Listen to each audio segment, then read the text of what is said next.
Ladies and gentlemen, this is the YouTube channel vlog show of inspiration and realness. Also, this is the YouTube channel vlog show of positivity, personality, and fun. This is Eric Lima Shenanigans of 1977, and now the perpetrator of these shenanigans, Big Beefy E himself from his Big Beefy Man Cave in New Bedford, Massachusetts, Mr. Shenanigans himself, and the two-time Chilling 3000 2022 End of the Year Awards winner, Eric M. Lima. Thank you very much, Mr. Announcer, sir. Well, hello there, everyone. Welcome to yet another episode of Eric Lima Shenanigans of 1977, episode 151 of the show. July 29, 2023, 10:10 p.m. That's right. And we just got done watching AEW Collision. I want to say once again, happy birthday to Jordan. Jordy Scow, my friend, my rant and rave colleague. I hope your birthday was wonderful, and I'm sure you had a good time. Also, I want to give a shout out to Chayton Long and Dan XP, aka DXP. Dude, you guys rock. Good thing we made peace with you. It's gonna be awesome. It's awesome to have you guys talking to you guys on the stream again. Even though Dan XP likes to pick on me about Tony Storm having pancakes, but I think they're more like biscuits, if you ask me. But anyways, why not digress? Let's quit the breakfast foods, or else you're gonna make me hungrier even more. Because we're gonna talk about speaking of Tony Storm, we're gonna talk about what happened on Collision. Because Tony Storm is the AEW Women's World Champion. Gonna get into that pretty soon. Well, Darby Allin is looking for a fight, while FTR, Cole, and MJF were cutting promos about their matchups to kick off Collision. But also, the first match to kick off Collision is the ladder match for Andre El Idolo's mask, as Andre El Idolo faces Buddy Matthews of the House of Black. And he's also 1/3 of the trio's champions of AEW. This was a heck of a matchup, and Julia Hart got involved in this matchup by handcuffing Andrade Cien Almas. But then Julia Hart foolishly was taunting him with the keys, and then Buddy Matthews tried to do something. He super kicked Buddy Matthews, and then Julia Hart accidentally left the keys there. Andrade grabbed the keys, freed himself, and then as him and Buddy Matthews was struggling, he ended up handcuffing Buddy Matthews. And so that freed him up. He threw the key into the crowd. Andre El Idolo decided to come up and climb the ladder, but Julia Hart decided to get involved by climbing up the ladder, so to speak, climbing on his back, and then when he went to go, and then Julia Hart ended up on the other side of the ladder, and then she slapped Andrade El Idolo, and she's got a little bit of fear look on her face, and then Buddy Matthews was recuperating, trying to battle for the mask, and then as as Buddy Matthews was trying to climb to the other side of the ladder, he pie-faced Andrade Idolo, pie-faced Julia Hart. Her and Buddy Matthews both went to a table. He climbed up. He got the mask. He won the match. So Andrade got his mask back, but I don't think the House of Black would be done with him yet. And so if I were Andrade El Idolo, I'd be asking for backup pretty soon. So, and Tony Schiavone tried to interview Miro, and then Aaron Solo of QTV blindsides Miro from behind. Aaron, dude, what are you thinking, bro? You're just gonna be making nothing but Miro mad, unless Powerhouse Hobbs wants a piece of him or something like that. I don't know, but I'll tell you one thing right now. Aaron Solo, you made a huge mistake. I think your first big mistake was breaking up with Bayley. Your second huge mistake, messing with Miro. And I'll tell you one thing right now. When Miro gets his hands on you, Aaron Solo, game over, pal. That's all I'm going to say. And then Darby Allin, who's not in a very good mood, is looking for a fight. AR Fox betrayed him and joined up with a Mogul Embassy. So Darby Allin's looking for a fight, and Minoru Suzuki answered the call. And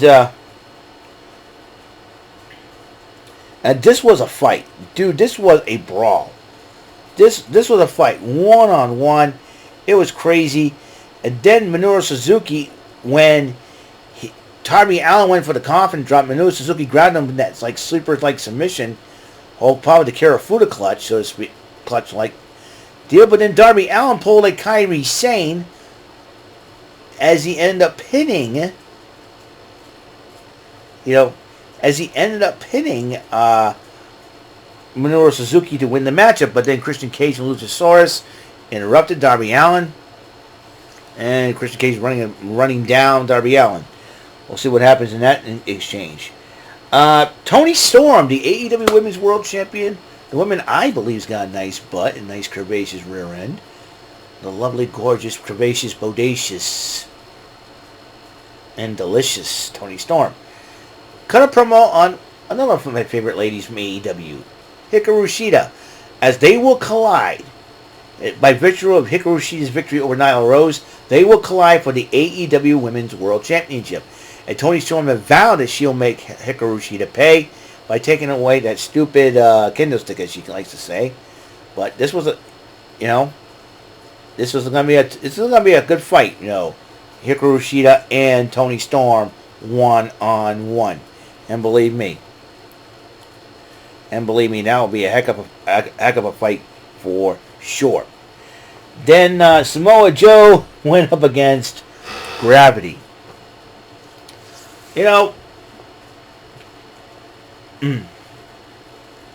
Gravity now is not forgetting Pac.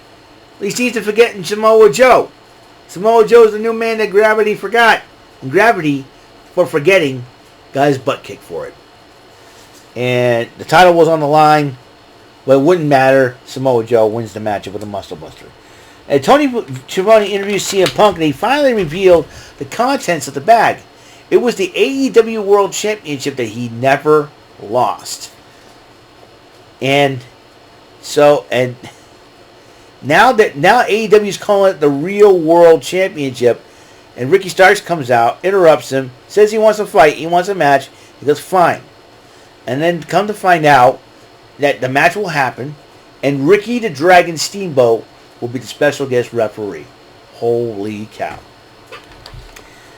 A trios matchup. In the trios action, El Hijo, Del Vikingo, Action Andretti, and Darius Martin versus Bullet Club Gold, the team of Rockhard, Juice Robinson, and the Guns. That would be Austin and his brother Colton. Heck of a matchup this was, and this matchup could have gone either way, but Bullet Club Gold ended up picking up the victory.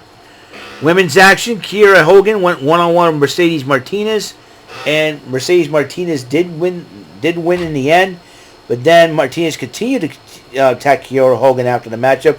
Chris Statlander, coming to Kiera Hogan's aid, went to go check on her. And then Mercedes Martinez whacked Statlander with the TBS Championship and beating up on her. And then Willow Nightingale came to the ring, chased her off, and then she checked on Kiera Hogan, and also both ladies checked on Chris Statlander to be okay. And that match is next week. TBS Tunnel Line, Chris Statlander defends against Mercedes Martinez. AEW Tag Team title was on the line in the main event. FTR, Cash Wheeler, and Dax Harwood went up against the team of the AEW World Champion, Maxwell Jacob Friedman and Adam Cole. This was a heck of a fight. Could have gone either way, but FTR did pick up the victory, grabbing a little bit of a tights, probably giving MJF a dose of medicine. And then after the matchup, Adam Cole shook hands with FTR out of respect. And then MJF's crying, says, "You know what? I lost the match for us." And no, you didn't. No, you didn't. Adam Cole grabs MJF's championship, says, "You got this. You're the champion. You got this."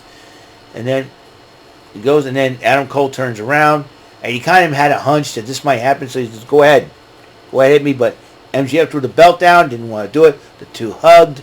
So maybe MJF's turned over a new leaf. I would love to think that idea. We'll see what happens on AEW Dynamite 200 this coming Wednesday, man. This will be, the final collision of July 2023.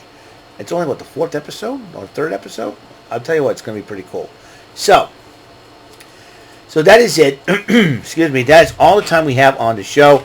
Tomorrow, NXT Great American Bash on Peacock. Can't wait to watch it. It's gonna be a lot of fun. Hope you enjoy the fun too. So I will see you guys later on this next episode. And until this next episode comes rolling around, Mr. Announcer, please take us home.